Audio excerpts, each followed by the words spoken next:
God. That's a big one.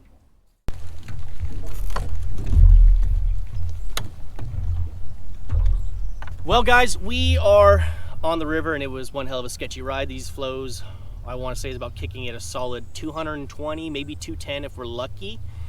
But I wanted to get out here and film a video for you guys because I'm going to be gone for about 6 days. I have a Tournament of Champions coming up, so I'm going to be spending a lot of time up there at Berryessa. I want to kick out a video for you guys to have something over the weekend while I'm gone, because that video could take 3 to 5 days to film depending on how everything goes.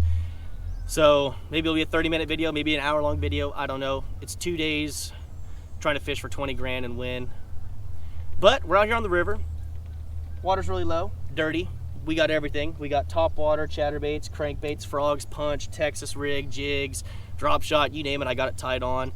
And then we got a bit of a curveball. We might even try to go for some carp. Since the water is this low, we can find them probably on the sandbars feeding this afternoon. So we're gonna see if we catch some carp, catfish, I don't know. Today is just one of those days where you just come out here and you just throw the kitchen sink.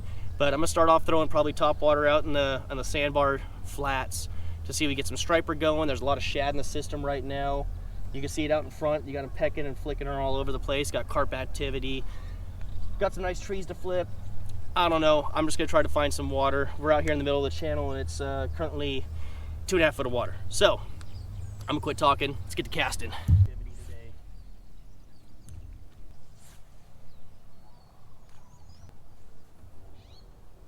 7 inches, 6 inches of visibility.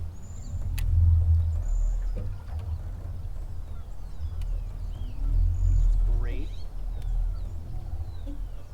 That was another fish already. Wow, that was...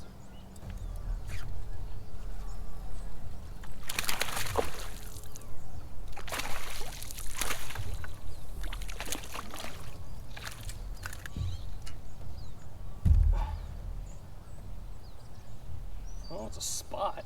Super long and skinny.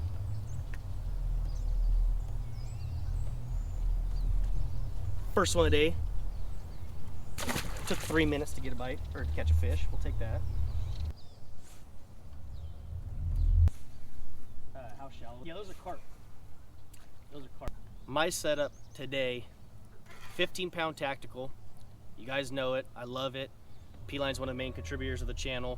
It's a great line for flipping and doing anything like that because it's really abrasion resistant, and it's a little bit thinner diameter, so you get a really high knot strength. So if you do like to hammer down on them like I do when you're flipping, you're not going to snap at your knot. Throwing an irod Corcus, a wild card flipping. This is a pretty decent flipping rod, to be honest with you. If you like a bit of a heavier rod, I would go up to the next one. But if you like a really nice tip to it but has a solid backbone throughout the rod, I would highly recommend this one. I got 4 of them. They're absolutely phenomenal.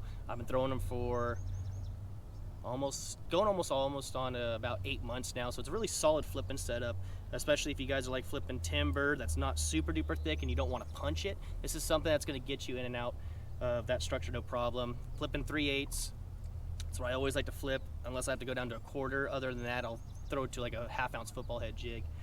But other than that, it's just picking your targets, find the current, fish the current breaks that are being put off by the trees, and if anything around those current breaks, you got to flip inside those trees, and I think that's where we're going to get them today.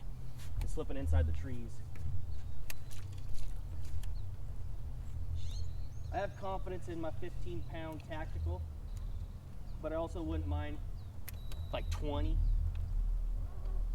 I'd use 20 if I had it, but you know me, I like to finesse. And I had no problem with 15 throughout the year, flipping on the Delta and Clear Lake and some of the thickest stuff known to man. And this stuff is relatively thick too. Don't get me wrong, I did bring a punch setup, so there's a lot of Brazilian watergrass, maybe some small amounts of hyacinth that we're going to get into today, and see if we get a hydrilla gorilla out of it. I don't know. I'm being very, very optimistic on how the day could be. It could be absolutely terrible, but it's still a good day because you're not out working, you're out here having fun, and I want to get the fun aspect before I go to, you know, Berryessa. I want to go out here and flip thick cover because I'm not going to be doing that at Berryessa. I'm going to be fishing deep. Unfortunately, whether you like forward-facing sonar or not, I don't necessarily, I have it, I don't like using it all that much. I'll use it to help locate fish, and I think that's what I'm gonna probably be using at Berryessa. So I want to get the fun, close combat, thick cover, dirty water, heavy line, big bass out of my system now before we go up to Berryessa and gotta go target spotted bass, smallmouth. And maybe we get lucky, maybe even a swim bait bite this time of year, because the water temp is going to be dropping dramatically along with the weather. Today is our, I think we have 103 today, and then 100 tomorrow, and then after that it goes 90, 80, and then so on and so forth.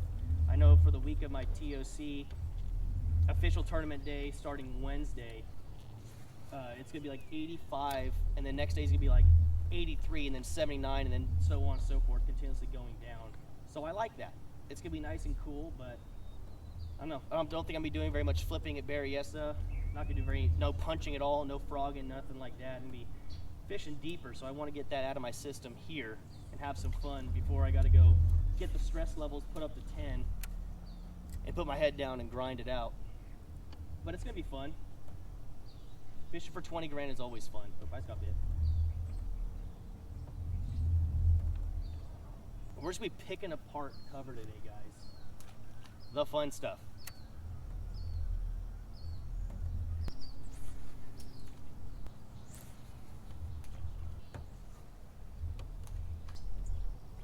Throw it up in there. I feel like in the afternoon when it gets in that like 90 plus, I should be able to come over to this spot and just start wreaking havoc on fish in this penny wort that's going to get up underneath it.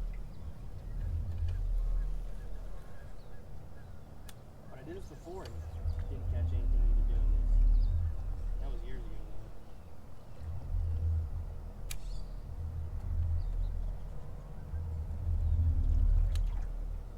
There's just too much cover, that's the thing. There's just too much good. Stop it. You're little. Reeling in that damn punch rig, and they want to hit it on the reel, which is telling me that they're not on the bottom. They are suspended.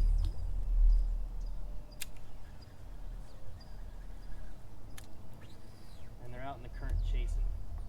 The largemouth, I think, are going to be tucked up in this stuff. The big ones are going to be tucked up in there. The spots are going to be out chasing.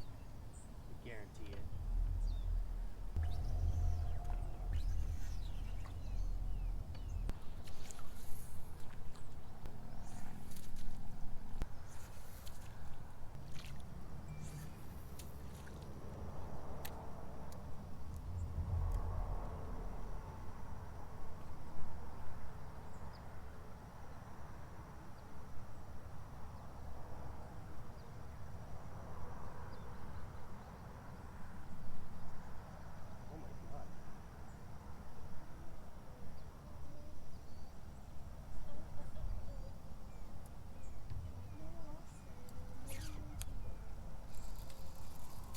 Oh!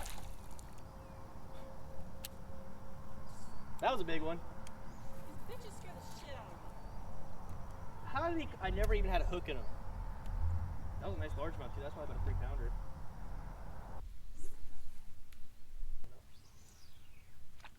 Thing behind us not being able to get fish under around structure like this is if they're just so buried up into it in the tightest part of it, we can't get to them.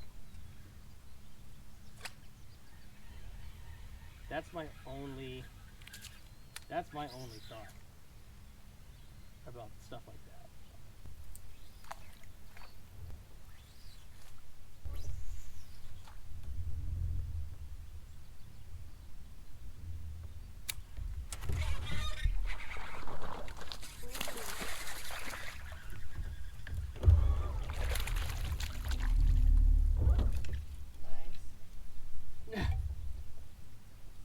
I knew there'd be fish in the stuff. You just got to get into the thickest stuff of it. I mean, like, he's small,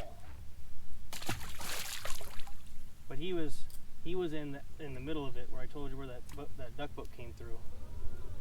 He posted up right there, maybe the duck hunt. Water.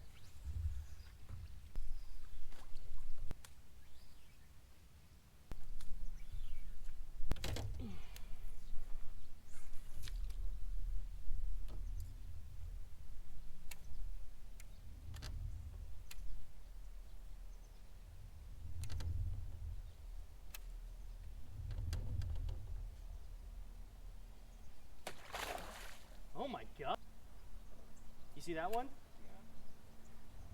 I was swimming it up and the fish came after it. That was a good one too. That's crazy. Got him. That's a big one.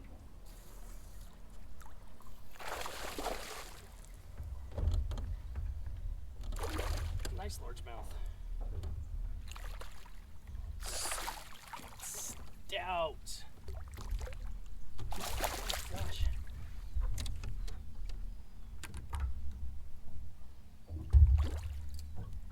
Short and fat. Jesus. There's a 380, almost a 4-pounder. I'll take that. After a mishap and she comes back and eats it, heck yeah.